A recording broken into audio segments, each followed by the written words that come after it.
I'm Brian Carpenter, host of Fresh Air at 5, a part of the Education Podcast Network, just like the show you're listening to now. Shows on the network are individually owned and opinions expressed may not reflect others. Find other interesting education podcasts at edupodcastnetwork.com. Hey, welcome back. Steve here, and today I'm talking with Dr. Frederick Buskey, the founder and lead consultant of Strategic Leadership Consulting, LLC, and the voice behind the Assistant Principal podcast. Join us as we talk about helping assistant principals go from being only in the world of everything urgent to strategic thinking. Oh, so much to learn. This is so powerful, so much to think about. Thanks for listening. And by the way, before you go, it would be so cool if you went to my website, stephenmiletto.com, and how about subscribe to my email list? Could you do that for me? You also could check out my website while you're there, and also, how about click on the review button and leave me a review? You know, you could go in there and give me 5 stars and maybe say some nice words. That'd be so cool. Thanks for thinking about it, at least. Thanks for doing it. You are awesome. Enjoy the show. It's the Education Podcast, your favorite show, with lots of groovy guests and they share what they know. So crank it up to 10 and let your neighbors know that here's another show with Dr. Steve Miletto. Teaching, learning, leading, K-12. Teaching, learning, leading, K-12. Teaching, learning, leading, K-12. With Dr. Steve Miletto. Dr. Frederick Buskey is the founder and lead consultant of Strategic Leadership Consulting, LLC. His mission is to help busy leaders learn to act strategically each day. He notes one of the big ironies of leadership is that while we look to leaders for vision and inspiration, most are too busy managing day-to-day operations to actually move the organization towards the vision. After observing the same situation with leaders in organizations across multiple industries, he decided to tackle this issue head-on and in July 2018 founded Strategic Leadership Consulting, LLC.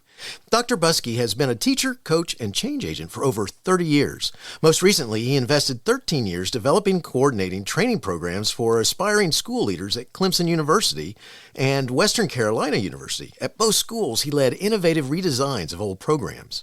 He has written extensively on leadership development, ethics, and the dark side of leadership in both scholarly and practitioner journals. His current work focuses on combining what research tells us about leading organizations with the realities faced by real people in real organizations. He also is the host of the Assistant Principal podcast. Frederick has a unique blend of scholarly training, an EDD in organizational leadership from Bowling Green State University, athletic coaching, P12 teaching and administration, and public and private sector leadership development over 20 years. His experience over the years has provided him with multiple perspectives and insight into the fundamental truths of leadership. So much to talk about today. Frederick, thanks for joining me, and say hi to everyone. Hi, everyone. And Steve, I'm so excited to be here. Thank you so much for having me. Well, glad to have you here. And this is so cool because I've been listening to your podcast, and we've talked a few times, and now I got you talking on my show. So this is cool stuff. So let's talk about you as an educator. What is something that you have learned along your 30 years that you always want to remember? Steve, it has taken me a long, long time, but just in the last couple of years, I think it has really sunk into me that without people, there's no purpose. And we need to put people before purpose. That's been my big takeaway for the last couple of years, just putting people first and then appreciating that part of the journey. That's awesome. That's an incredible thing to remember, because I know I've run into my share of others that you kind of think, I think you've forgotten why you're here. You know, it's something else. So that's good stuff. And just as a note, I understand what you mean. You know, I'm on year 37, and it's one of those things where you go, and that's where the question came from, by the way, because there's some things that I think about, and it's like, you know, one of those things you hope you never forget, and I love that, because I think too often it becomes something that either people get so focused on themselves, or they forget what we're really here for, or they just get absolved in one aspect of their job, like, you know, that type of thing. Yeah. And I think most of us know, like, we're here for people, but it is getting distracted from that. And it's the difference between being here for people and putting people first. There's a difference. And I know for me, when I began my career, I was so task focused. I was going to get this done. I was going to complete this. I was going to achieve this. And then as I grew, I became a little bit more aware of and caring about the systems. So it's not just about me, it is about this organization and how do we make sure that the organization works. And the last big jump for me has been, wait a minute, the most important thing is people. I need to put people first. And once they start really listening and really learning about and taking care of people, then the rest of the stuff will start to fall into place. So cool. So right. You're the founder and lead consultant of Strategic Leadership Consulting, LLC, which I'm sure came out of lots of all this stuff you've done over the years. What made you say, this is what I want or need to do? So it's a combination of a number of things. After 13 years in higher education, teaching classes, I still loved going in and working with aspiring school leaders in classes, but I found that I was starting to be satisfied. I wasn't going in and doing the hard work of making my courses better. And I never wanted to be that person that was going to cruise out. I always said, I will never take my foot off the gas. And when I felt myself starting to do that, I started thinking about other things. And then I had this experience that just impacted me. And I think we're going to talk about it later, but I'm going to go ahead and do it right now.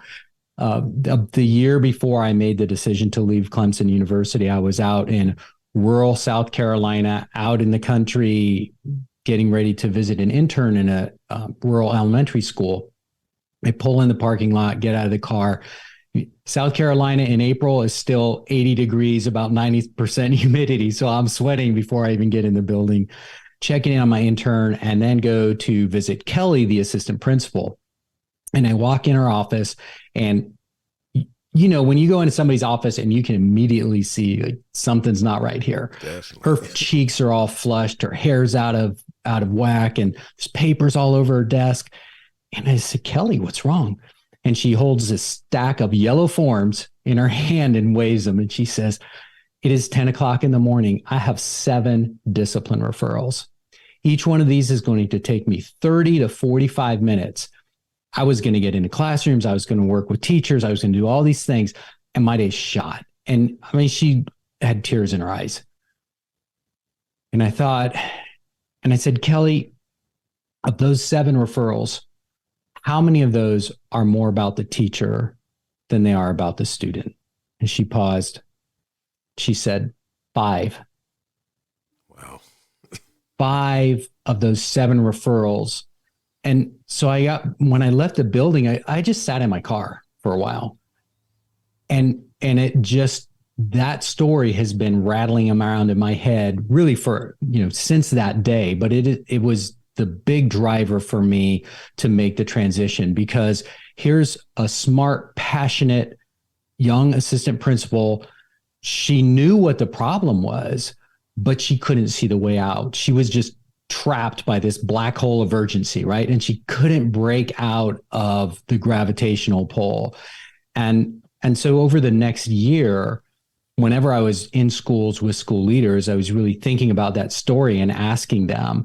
And here's the thing that I noticed, to no surprise, the school administrators, principals, assistant principals who said they were too busy to work with teachers had all those extraneous discipline problems.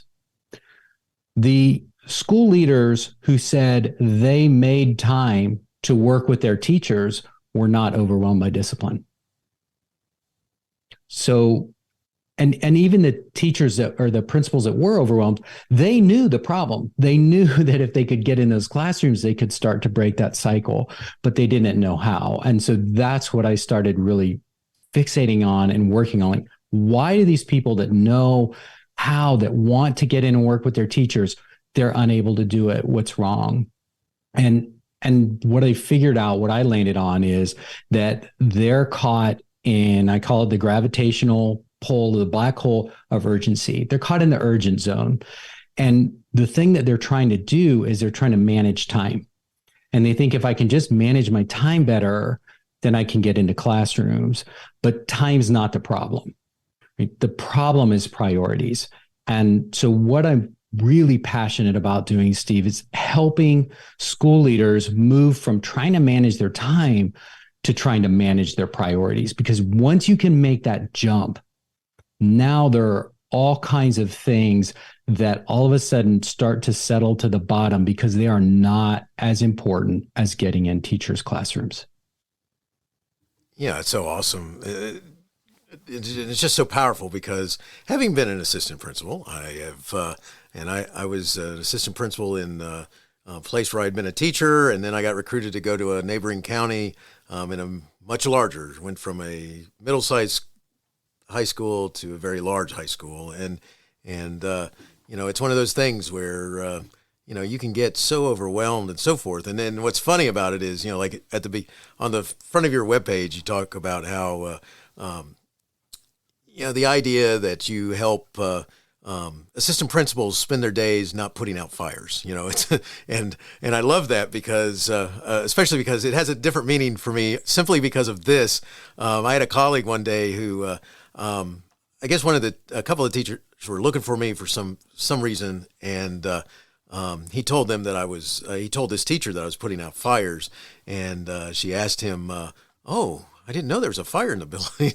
And literal. Yeah, took it a little too literally, and it was funny because he took time to explain, and then it kind of worked itself out. But it's just funny because that got back to me later in the day as someone said, "I don't know if you know this, but there's a rumor that you've been putting out fires today," and it's always kind of stuck with me. And then when I saw it at the top of your website, you think about that. That it's so easy to get caught in the world of urgency, like you're talking about, especially as an assistant principal. Yeah, I mean, part of it's the nature of the job, right? You have to do all this stuff. And we always like to think about the Eisenhower matrix. So that upper left quadrant is urgent and important. And that is everything that's safety related, right? And then all your legal obligations. And school safety has to be your number one job. Keep everybody safe. So if there's a quadrant one thing that comes up, you've got to deal with that. Quadrant two is important, but not urgent. And that's where the teacher development and teacher growth work comes, except when we have to meet the deadlines for turning in our evaluations, right? But most of the time, there is not that urgency and that burn that we have to go in and observe a teacher. We have to have a conversation with the teacher or listen to them process their teaching. That's quadrant two. And then quadrant three is urgent, but not important. And that's where the challenge is. And that's where the opportunity is. Because when we're caught in the urgent of quadrant one, it makes it hard to be really thoughtful about the urgent of quadrant three. So we just get used to running from this to this to this. And so, yes, we're in quadrant one, but then we also start doing things in quadrant three that really aren't that important, but they're urgent. And we're in that mode. And so the big challenge for people is to be able to stop and just say, wait a minute, where is this on the scale of importance? Okay, somebody parked in the teacher's parking space. And is that worth the 30 minutes that I was actually going to go in and invest with this new teacher who said, I need you in my room. Can you help me figure some things out? Right. So it's that, again, going back to the idea of managing time instead of managing priorities. I love that. And by the way, that's an awesome example because I pretty much have had to deal with that not only as an assistant principal, but as a principal trying to explain to the teacher that, yes, I appreciate the importance that you feel for this, but we have a few other things that are going on right now that we're going to have to pay attention to. So next page, we'll get back to you. Yeah. That's one of those things. It's always like, do we have numbers in the parking lot or shouldn't we have numbers in the parking lot? And even if you don't have numbers, then people park in the same places all the time and someone still might park in that place that is considered someone's parking space. So that's another podcast, I think. But yeah. Well, and as assistant principals, we want to take care of people. We want to help people. And sometimes we go too far in that, and that we start carrying everybody else's monkeys. So the parking issue, that's not my problem. That's your problem. Right. But in my exuberance and my desire to serve, I take on that problem. And now I'm living in quadrant three instead of quadrant two. And try to pound on it. The choice is always, do I do this or do I go in and support a teacher? That's always, except for safety, that's always the choice. I love that. I love that, love that, love that. That's, and I'm pretty sure that I never had a class on that one. So, I didn't either. So, you mentioned your experience as a principal, assistant principal, and full disclosure, I was never either. I went from being a teacher to a county office special ed coordinator. And I actually think that's been an advantage for me because I never go into situations thinking, well, this is how I did it. I've had to listen and steal everything I can from the best and learn from the worst. You steal from the best and learn from the worst. So I have been laser focused on that over the last 10, 15 years and just watching, okay, this is what all the really good principals are doing. So this must be the thing that we should do. And then I just try to take all those great ideas that people are doing and put them into packages that make it a little bit more accessible for the rest of us. That's awesome. It's very cool too that you're talking to those people that are in their role and trying to figure out how to help them through that. Because I can tell you that it really, from the aspect of the idea of coaching or whatever you want to call it, is that it's so important because you can get so caught up in the different. There's just so many different little hats that you could end up wearing as an assistant principal that suddenly you have time for nothing. Yeah. Yep. So good stuff. One of the things I got to ask you a couple of thoughts here. All right. So, let's talk about an assistant principal who's getting ready to meet with a parent who's not happy with them. Got any thoughts that you would share with an assistant principal about getting ready for that meeting? So I think there's two big things there. And the first big thing has 3 steps. So number one, understand that no matter what relationship you've had with the parent, no matter what you've heard about the parent, that parent deserves respect. They're a human being, and every human being deserves respect. So we have to start there. And the second thing that follows closely with that is every parent is doing the best job they can. They may be terrible. They may be abusing their child. They yell at their child. They're not feeding them. But no parent gets up in the morning and says, I'm going to be the worst parent I can be today. Nobody. Everyone gets up and tries to do the best they can. And so if I understand that this parent deserves my respect and they're doing the best they can, now all of a sudden I'm out of the judgment business. I don't have to judge the parent, which means I can be much more open and meet them as another human. And then the third part of the front end is to understand it's not about me. I had a parent call me one time when I was teaching.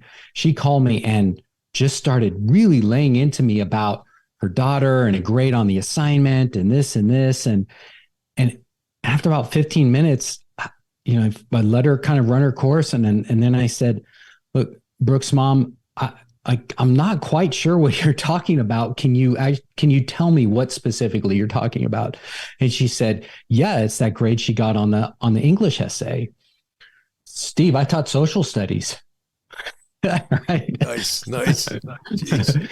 But she had my phone number because I gave every kid my phone number at the beginning of the year. She couldn't call the English teacher, but she could call me. Right. And so that was a really big lesson for me, is it's not about me. It's about something else. And in the end, it probably wasn't even about the English teacher.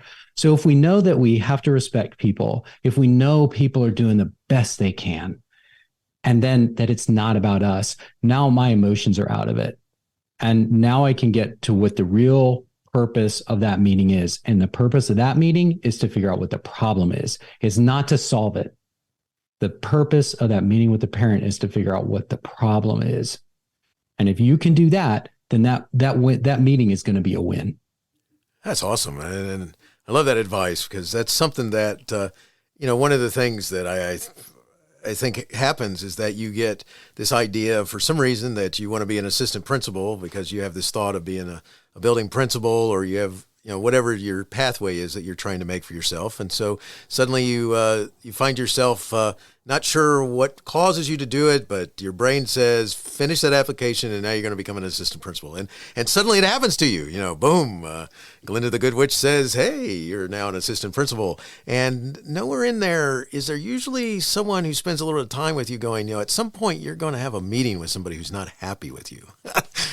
So here's some thoughts. And I like what you just were talking about, because it's always important to have, because we should have the same thoughts in mind that we want their child to do well or make better choices or whatever the situation calls for. At least we got that ground, right?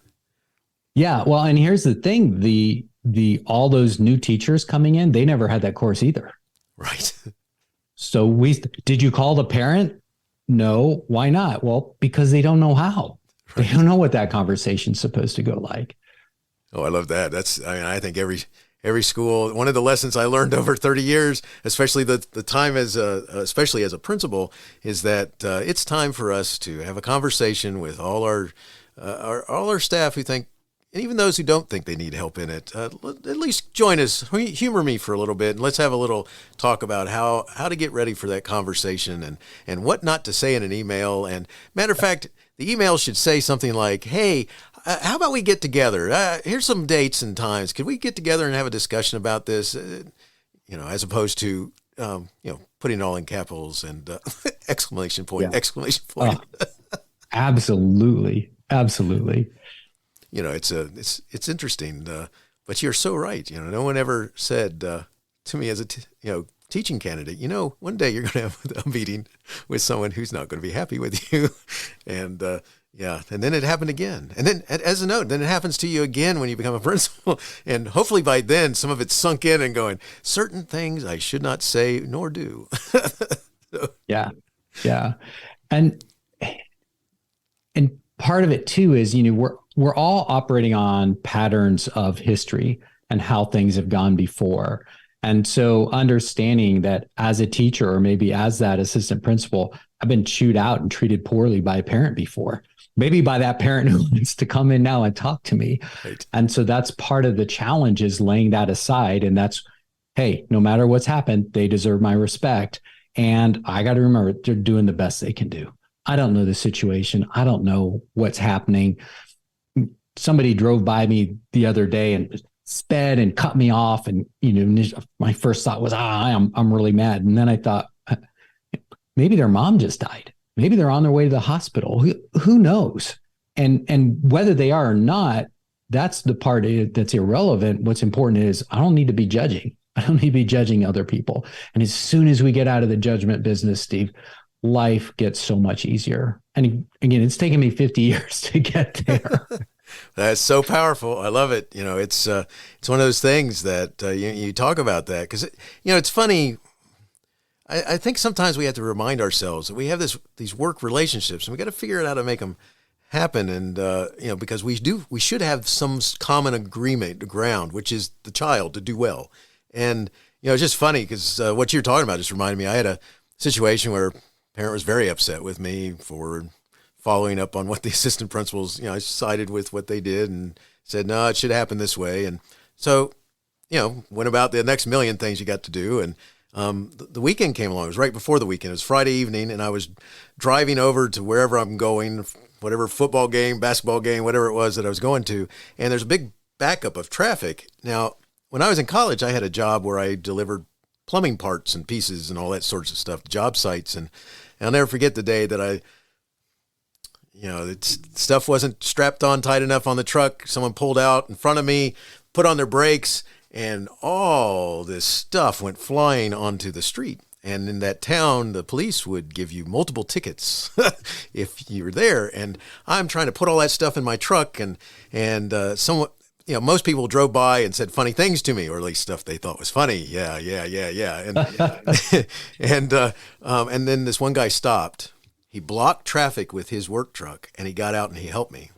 And I thanked him profusely. And I said, I said, thank you so much. He said, I saw all the people. He said, but this has happened to me. He goes, one day you'll get a chance to give back. Now, I tell you that story to tell this, because we'd had this interaction, and there's nothing personal about it, but he must have thought that, because so the traffic was backed up. I get out of my car, I pull my car over the side, and I get out because I'm going to go see if I can help because I can tell that it looks like there's stuff, and there's lumber everywhere. Well, it's this father and his son, and I just didn't say a thing. I just went in and started helping him pick up, and some other people stopped and helped us pick up and put the lumber back on the truck, on the whatever it was, trailer or whatever that had fallen off of, and he looked at me and he said, why are you doing this? And I said, because you need help. And I told him, you guys have a good night. And I mean, I just thought it was funny because obviously I don't think, maybe he thought I took it personal or something. I don't know. It's just an interesting situation when we realize we're still on the same planet together. We might disagree, but anyway. Yeah, we are connected in more ways than we realize. Yeah, it is funny that way. It's like we may have these disagreements, but believe it or not, we may have some things we agree upon. Yeah, and it's different if you live in a rural area. We live in a rural area. If you have something that blows up with a parent or a kid or a teacher, you're going to see them in the grocery store. You're going to see them at the ball game. You're going to see them at the parade. And so that is a different dynamic. And in some ways it raises the stakes, but in other ways, I think we're all more sensitive that we got to figure out a way to get along. We may be butting heads right now, but we can't carry this out in the community because then it gets really bad for everybody. You got that right. All right, so let's shift gears here. Let's talk about the assistant principal and teacher evaluations. Now, there's nothing personal there, right? Or could it be misconstrued that way or anything like that? So what are some pitfalls that could be avoided when you're talking about when they get themselves involved in doing teacher evaluations? I want to preface it by saying I think our teacher evaluation system is a mess, and I'm going to try to illustrate why. Steve, we're heading into the end of the academic year, the school year. Can you share with me, in your leadership, what do you think is one of the best things that you've done as a leader this year for your organization, for the North Georgia? I'm going to mess this up. Help me. Oh, it's good. It's North Georgia RESA, all right? Regional North Educational Georgia Service RESA. Agency. Yeah. So what do you think is one of the highlights of your leadership this year? I think trying to bring the group together as a whole to identify what we exist for, and then going about doing it and helping to support them do that. Yeah. And so what's your biggest surprise this year? Okay, now you're testing me. I think one of the biggest surprises is that there are, and this isn't really a surprise, but you have to sometimes, in my world, be able to show people there's a reason why you exist. We exist for a reason, and that is to serve and support. And we do lots of good things. It's just that, it's kind of like convincing the child to eat their strained peas or something, the stuff that's in the jar. For any of my work people, any of my supervisors listening to this, I'm not talking about you. So if there was one aspect of your leadership that you wanted to still grow in, what would that be? Oh, I think I can always learn more about how to connect with people, how to take the connection to the next level so that you're kind of, working towards similar goals so that I think one of the best ways to mention it is if you've ever read the book that deal with crucial conversations, they get into stories that we tell ourselves. And I think we get so caught up sometimes in thinking that the world is this way when it's actually just our brain telling us stories and none of that's real. And it's like, so I think how I can continue to always get better is understanding that we're all built a little differently. We have certain things in common. We have certain things not in common. And it's just like the fact that I don't know how anybody else could be a fan of any team other than the Atlanta Braves. All right. So, but for some reason there are these fans of the Mets. I don't get that. By the way, that was not Steve talking at that time, but the point is that I think I always have to get better at reminding myself that we all see the world a little differently. I mean, you worked at Clemson. My son and wife went to tech. I mean, they may not even be appreciative of me talking to you. So, so Steve, let's do this. all right. Here's your contract for next year. Done a great job. And let's, throughout next year, let's work together and let's focus on how you can continue to grow in taking those perspectives. Because I know in the work that you just talked about doing, bringing people on board and making sure that people understand the value that the Reese is bringing, part of that's going to get better as you continue to grow in figuring out where those people are coming from. That's an awesome goal. Evaluation's done, Steve. And here's the thing. 95% of the people we work with don't need to be evaluated. If I said right now, everybody listening, you're not going to be evaluated next year, no job evaluation. How many people that are listening are going to say, oh, now I can slack off. Now I'm not going to work hard. Now I don't care. Nobody, right? We do this work because we're passionate, because we care. And part of that means we want to get better. Inherently, we want to grow and we want to get better. And the sad thing is that a lot of the evaluation process actually gets in the way of that, because it becomes about ratings instead of about you telling me where you want to grow and then me helping you grow in that direction. So if you can find a way as a school leader to flip the evaluation process and not make it about you telling them, but make that evaluation process about them telling you how they need to grow and how you can support them, now it's a win.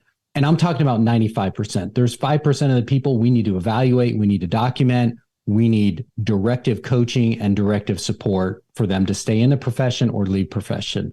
But that's 5%. The other 95%, I should be helping you take the lead on how you need to grow, and I should be serving you in that growth. Yeah, I love that.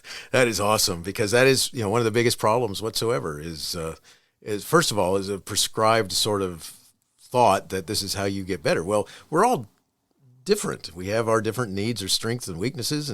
And I love what you're talking about. If I'm helping you try and address what you think you need help in, then, as opposed to because then the ones who are the one, you just have this focus that has nothing to do with the school or nothing to do with the kids. That's where the real, the prescribed things come in.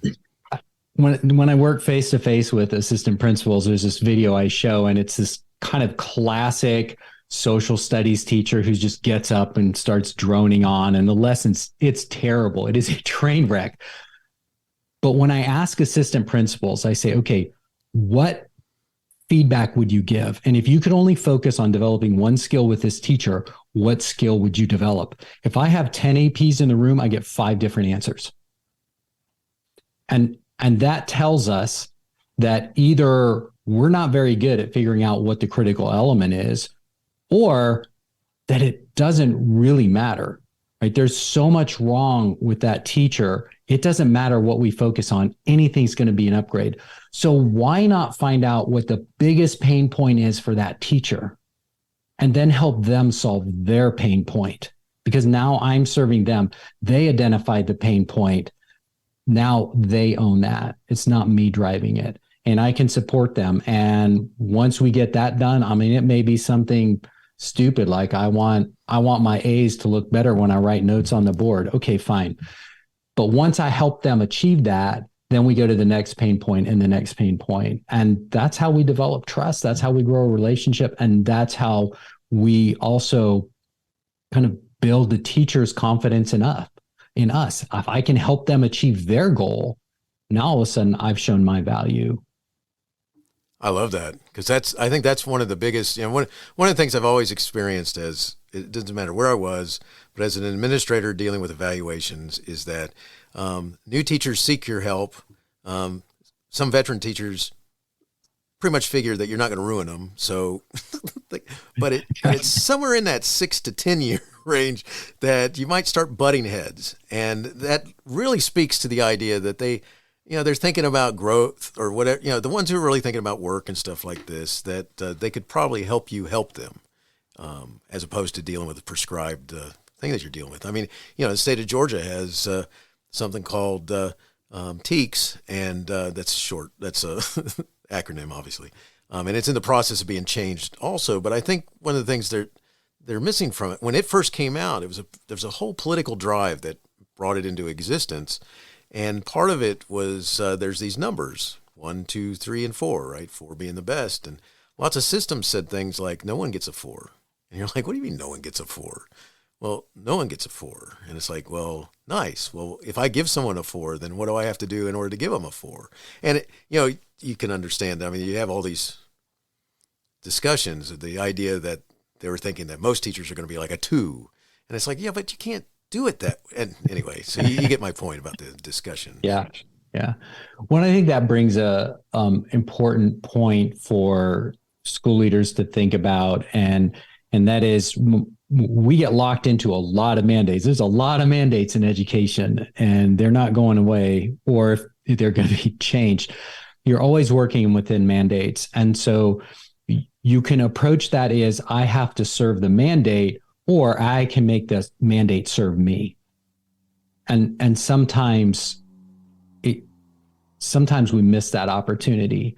So if there's a new evaluation coming on board, what one little sliver of that evaluation is actually going to make it easier for me to serve you?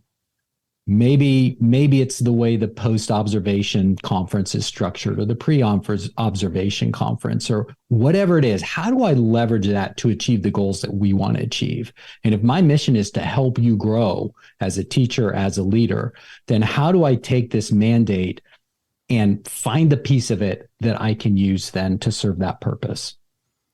Oh, I love that. Good stuff. I mean, just as a note, I hate this because I got to move on, but this is good stuff right here. We could, I think we could get it, turn this into a class, man. Episode 595, Steve. There you go. All right. So let me shift gears now. Let's talk about something else. All right.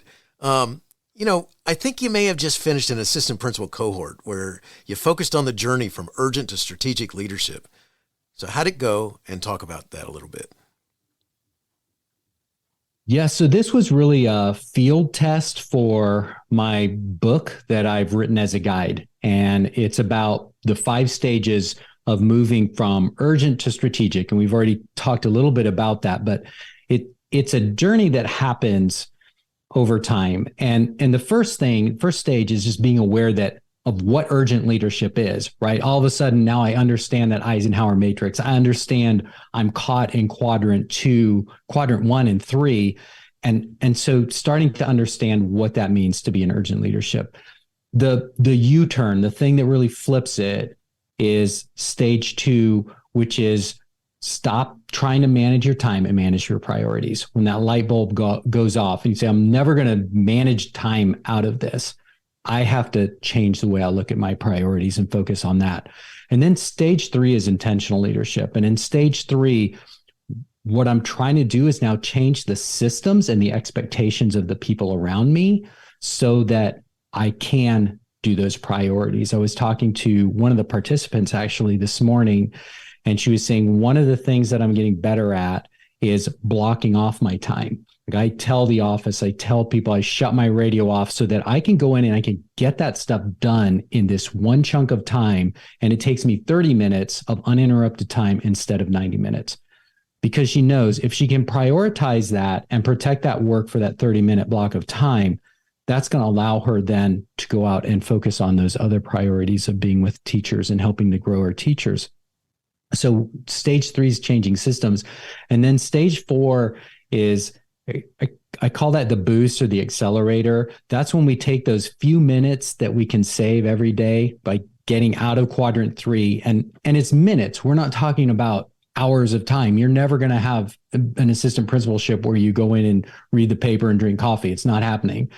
But if you can find 5 minutes, then you can go down that hall with that first, second, third year teacher, and then you can have the conversation. You can invest 5 minutes and say, tell me what's happening. Hey, what went well in your lesson today? What were the surprises? What would you like to change next time? You can take those 5 minutes and reinvest them. And that's that stage 4 that just accelerates you to focus on and to build people. And then stage 5 is moving into strategic leadership, which is the whole system and the practices that we build around so that we're really focused on developing and growing our teachers. So we did that. We did it as a 5-week journey, 1 week on each piece. And it's written as a guide. So they had content. We did a weekly challenge.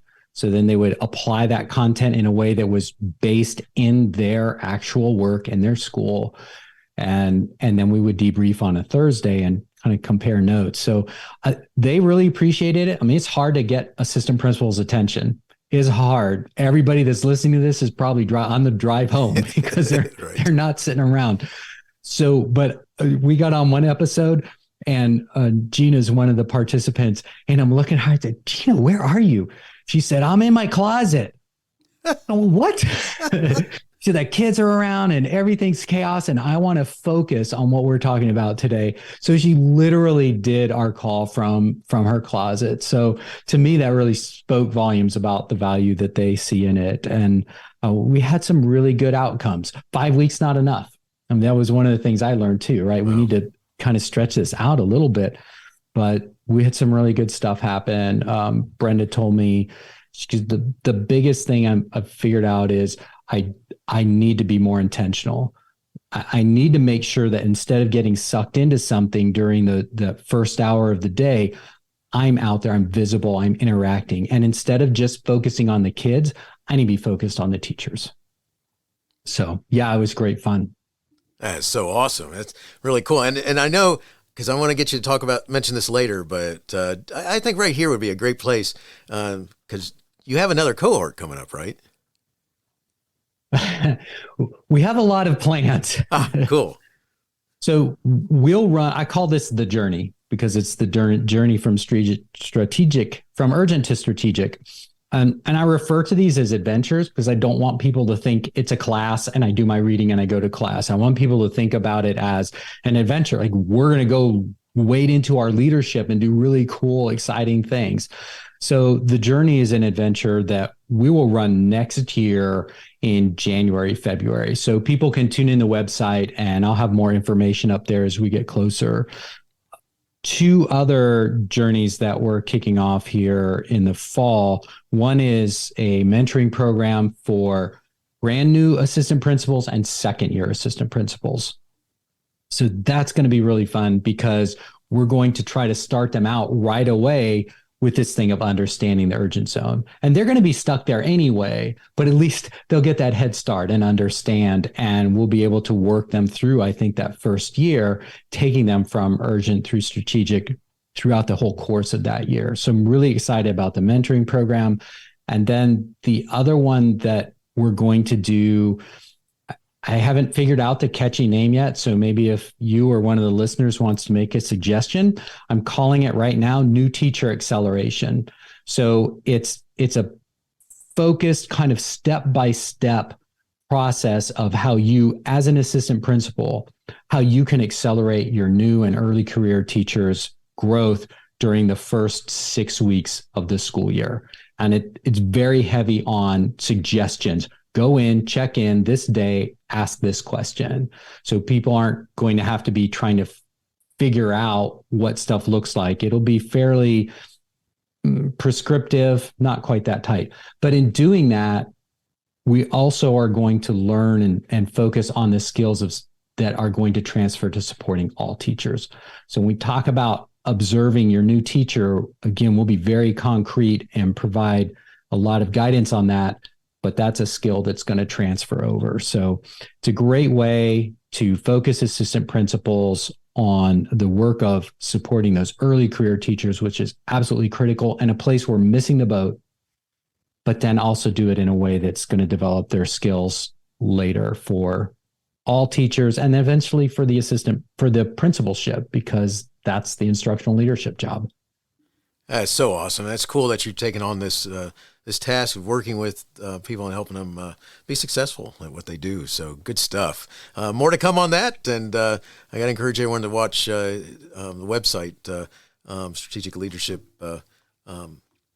consulting there. There we go. It'd be frederickbuskey.com. There we go. Cool stuff. Yeah, that'll make it easy. And we'll have that in the show notes. Now, I'm not finished yet because I got a couple other things that I want to talk about. It sounds like I'm bringing it to a close, and I'm not. Because, you have this awesome podcast. It's called the Assistant Principal Podcast.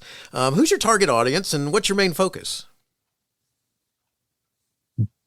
Every episode I record for assistant principals. I think it's applicable to other school leaders, but I want assistant principals to feel like they have something that belongs to them. The assistant principalship is a lonely space. And if you go out and look at podcasts, there are a lot of principal podcasts. There are a lot of generalized school leadership podcasts, great ones like this one, but there's nothing specifically for assistant principals. So that's the target. And the themes I try to build around are the 4 principles of strategic leadership. And the first principle is people, right? People before tasks and people before purpose. The second principle is purpose, right? Focusing on what's important instead of what's urgent. The third principle is problems, not symptoms. So instead of spending time treating symptoms, I'm going to invest time identifying problems. And then the fourth principle of strategic leadership is progress, not action. Because that's what happens when we're in the urgent zone. We just get focused on doing. And you can expend a lot of energy playing whack-a-mole and hitting one thing and then going after the next. And you can get a good workout and you're in action the full time. But in the end, you really haven't made anything better.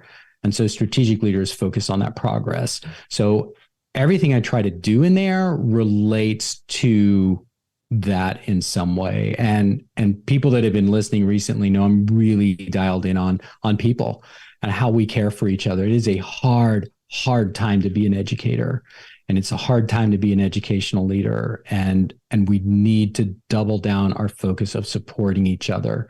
So that's been a lot of the emphasis. And I release 2 episodes a week. So the Tuesday episode is usually about 75% of the time it's a guest. And then the other 25% of the time it's me talking about a specific subject. And then on Fridays, we always do the 5 for Friday, which is a shorter 10 to 15 minute podcast. And that recaps my daily leadership emails. I do a leadership email, comes out at 6 a.m. every morning, Monday through Friday. And in the podcast, I recap those and try to pull lessons together from the week and also make it just more targeted for assistant principals. Awesome. I'm a subscriber to your podcast. Love it. And it's got great information. And unfortunately, you stole my thunder. I was getting ready to talk about everything from the assistant principal with the teacher versus leader problems to the teacher versus the kid problems, and then even the assistant principal is in the closet. So I love that stuff. But see, I wouldn't have known that stuff. I hadn't been listening to your podcast, so it's good stuff. I'm glad you shared those stories. But I love the content, and I encourage my listeners to subscribe, and you'll learn a lot, especially talking about those relationships and things that you just find yourself getting stuck in that world of going in circles here, putting out fires, just doing that all the time. All right. So I gotta, as we're moving forward here, if you had a chance to talk with an auditorium of brand new assistant principals, Frederick, it's July. They're getting ready for their first fall as an assistant principal. Is there some advice or thoughts that you would like them to remember as they left your talk?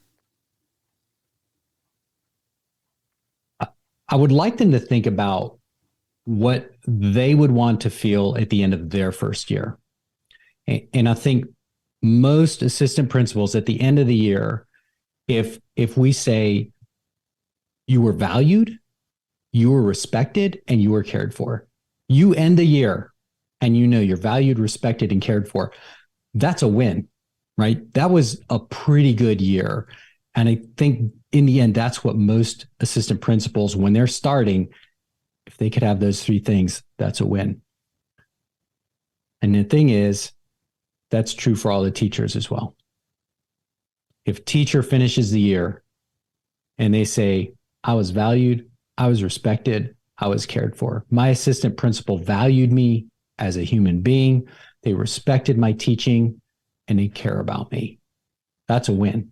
So in the midst of all urgency, in the midst of the fires, you have to communicate to your teachers that you value them, you respect them, and you care about them.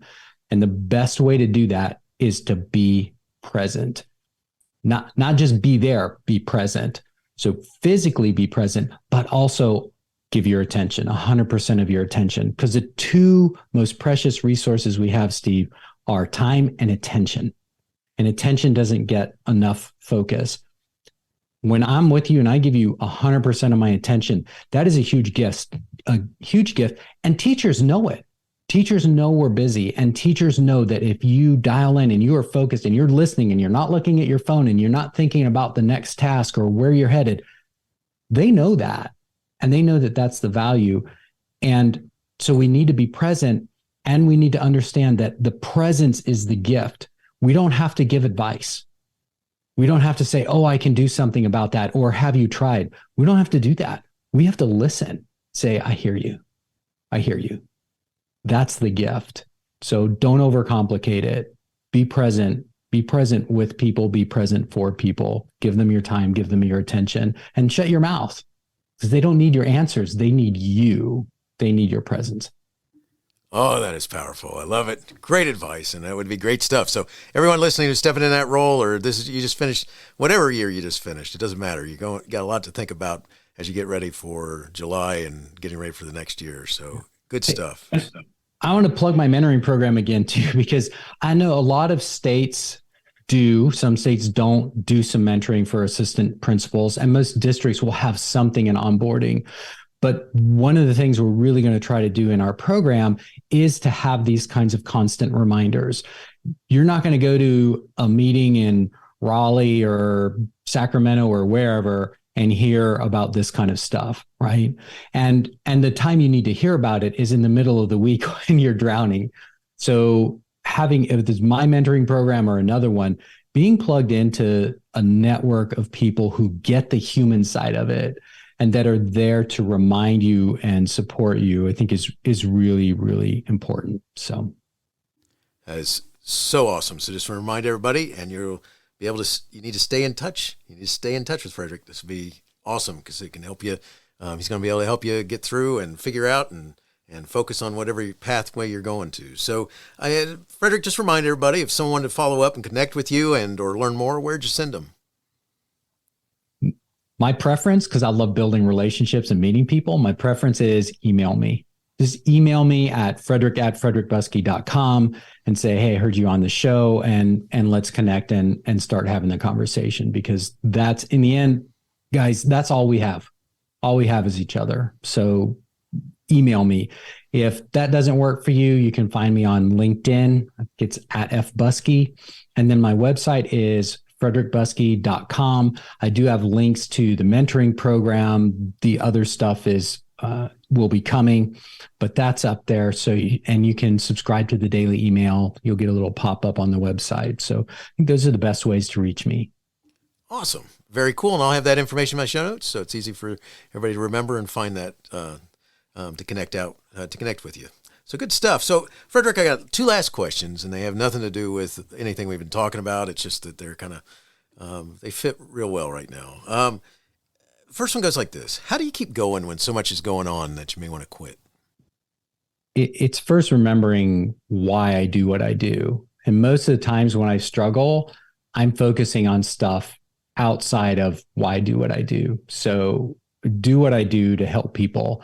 And as soon as I take my eye off that and I start worrying about the business or the finances or my own feelings, that's when I get in trouble. So refocusing on what the mission is.